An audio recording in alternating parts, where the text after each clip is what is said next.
અને ઇલેક્શન એટલે ગુજરાત ફર્સ્ટ. લોકસભાની ચૂંટણી પૂર્વે લોકસંવાદ યોજી મતદારોનો મિજાજ જાણવાનો પ્રયાસ કરવામાં આવી રહ્યો છે. સુરતના સિનિયર સિટીઝનોએ પોતાનો મત રજૂ કર્યો હતો. ને લઈને સિનિયર સિટીઝન મતદારોનો શું મિજાજ છે તે જાણવા માટે ગુજરાત ફર્સ્ટની ટીમ આવી પહોંચી છે સુરતના ઉમરા વિસ્તારમાં. અહીં અલગ અલગ ક્ષેત્ર સાથે સંકળાયેલા સિનિયર સિટીઝનો આપણી વચ્ચે ઉપસ્થિત છે. વર્તમાન સરકાર અને અગાઉની સરકાર વચ્ચે શું તફાવત રહ્યો છે, વર્તમાન સરકાર દ્વારા કાઢવામાં આવેલી અલગ અલગ યોજનાઓ હોય કે પછી વિકાસના કાર્યો હોય, તેઓનું શું કહેવું છે આપણે જાણવાનો પ્રયત્ન કરીશું. આપનું નામ? મારું નામ હસમુખ રાય બી નાયક છે. હું અમરોલી હાઈસ્કૂલનો રિટાયર્ડ ટીચર છું અને વર્ષોથી સિનિયર સિટીઝનના મંડળો સાથે સહયોગ આપી રહ્યો છું. સર, આપને પૂછવા માંગીશ કે વર્તમાન સરકાર અને અગાઉની સરકાર વચ્ચે શું તફાવત છે?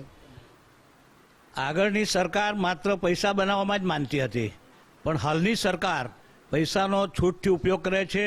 એ શિક્ષણ હોય, રોડ હોય, સિનિયર સિટીઝનને માટે અનેક સ્કીમો હોય. આમ સિનિયર સિટીઝનને માટે નવી સરકાર અનેક જાતના પગલાં લઈ રહી છે. સરકારી યોજનાઓને લઈને આપનું શું કહેવું છે? સરકારી યોજનાને મારું એવું કહેવું છે કે સરકારે હવે સિનિયર સિટીઝન આટલા વર્ષના થયા હોય એ લોકોને ટેક્સમાંથી મુક્તિ આપી દેવી છે. કારણ કે વ્યાજના દર બી ઘટતા ગયા છે દરેક બેન્કોના એમાં, તો એ લોકોની વ્યાજની આવક પર શું કામ ટેક્સ લેવો જોઈએ? એટલે એ લોકોને બિલકુલ કરમુક્ત કરી નાખવા જોઈએ એવી હવે સ્કીમ આવી જોઈએ મારા હિસાબે. વિકાસ કાર્યોની જ્યારે વર્તમાન સરકાર દ્વારા વાત કરવામાં આવી રહી છે ત્યારે વિકાસ કયા પ્રકારનો થયો છે તે પણ જાણવાનો પ્રયત્ન કરીશું. આપનું નામ? હસમુખભાઈ પટેલ. હું સિનિયર સિટીઝન ક્લબોમાં ઇન્વોલ્વ છું અને અત્યારના જે સરકાર છે એણે શૈક્ષણિક ઇન્ફ્રાસ્ટ્રક્ચર એવી રીતે ઘણો વિકાસ કર્યો છે અને એ વિકાસ પર હજુ એ કાર્યરત છે. અત્યારે એવું નહીં કહેવાય કે એમણે બંધ કર્યું છે.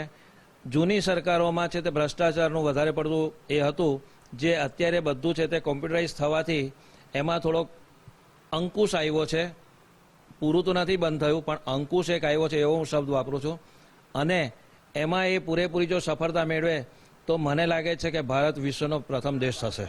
સરકારે અનેકવિધ યોજનાઓ બનાવી છે, પરંતુ આ યોજનાઓનો લાભ સરકાર તરફથી સિનિયર સિટીઝનોને મળ્યો છે કે કેમ તે પણ જાણવાનો પ્રયત્ન કરીશું. આપનું નામ? બળવંતરાય બી ગજ્જર, સિનિયર સિટીઝન એસોસિએશનના વાઇસ પ્રેસિડન્ટ. સરકારશ્રીએ જે આરોગ્યલક્ષી કામો તો ઘણા કર્યા છે.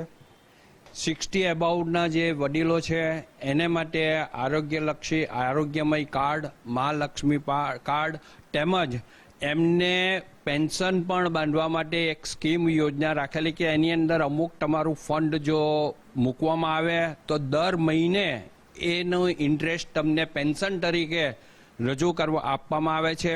આરોગ્યની દ્રષ્ટિએ સિવિલ હોસ્પિટલમાં તો સિનિયર સિટીઝનોને બિલકુલ ફ્રી જ ટ્રીટમેન્ટ મળે છે. અને બીજી વસ્તુ એ કે જ્યારે મેડિક્લેમ 60 અપના નથી લેવાતા ત્યારે આ સરકારશ્રી એક ભગવાનના સ્વરૂપે આપણને સિનિયર સિટીઝનોને ખૂબ જ મદદરૂપ થાય છે. અને એ મદદરૂપની અંદર ખરેખર આ જે હાલની સરકારને ધન્યવાદ આપી શકાય. વર્તમાન સરકાર અને અગાઉની સરકારમાં આવા યાત્રાધામોનો વિકાસ થયો હતો કે કેમ? જો આમાં તફાવત છે તો સિનિયર સિટીઝનનું શું પર્સનલ ઓપિનિયન છે? હા, હું ઉષાબેન ગજ્જર એવું કહીશ કે અત્યારે આપણો ભારત દેશ ખૂબ પ્રગતિના પંથે છે. બીજા દેશોની લેવલમાં આવ્યા એમ છે અને ઘણી પ્રગતિ થઈ રહી છે, માટે મને એનો આનંદ છે. અને સિનિયર સિટીઝનને માટે પણ ઘણી એ કાઢી છે તો એમને માટે પણ ઘણો લાભ છે. પરંતુ એક વસ્તુ છે કે સિનિયર સિટીઝનોને ટેક્સમાંથી મુક્તિ અપાવવી જોઈએ, જેની આવક તો બંધ થઈ હોય છે, પેન્શન પર જ જીવતા હોય છે. અને દેશમાં ચાર ધામ કે બીજા મંદિરો કે ધાર્મિક પ્રવૃત્તિઓ વધી રહી છે અને દરેકને એમાં રસ લેવા માટે પૂરતો અવકાશ છે. અને ધાર્મિક દ્રષ્ટિએ આપણો દેશ ઘણો પ્રગતિશીલ છે. આ ઘણી સારી વાત છે. આ વખતે મતદાન કયા મુદ્દાઓને લઈને કરશું? હું આ વખતે મતદાન માટે જે આ સરકારે જે કામ કર્યા છે એમાં દરેક વિવિધ ક્ષેત્રે એણે ઘણા સારા કામ કર્યા છે. ધાર્મિક ક્ષેત્રે તમે જુઓ તો બનારસનો કોરિડોર, અયોધ્યાની જન્મભૂમિ 500 વર્ષ જૂનો પ્રશ્નનો ઉકેલ લાવ્યા છે. અને બીજા સોમનાથ પાટણ, આપણો સોમનાથનું મહાદેવનું મંદિરનો પુનરુદ્ધાર કર્યો છે. આપણી સરકારે અવકાશ ક્ષેત્રે પણ બહુ સારી પ્રગતિ કરી છે અને દુનિયામાં બીજા એના આજે અગ્રેસર બની ગઈ છે જે રોકેટ લોન્ચિંગ છે અને એ બધામાં.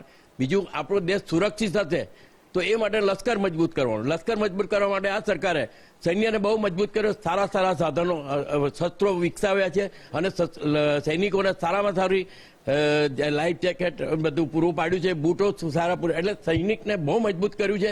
આપણો દેશ સુરક્ષિત હશે તો બધું જ તમને મળશે.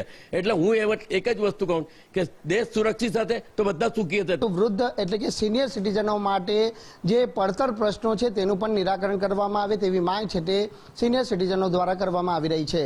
કેમેરામેન વિરલ વ્યાસ સાથે રાકેશ બ્રહ્મભટ્ટ, ગુજરાત ફર્સ્ટ, સુરત.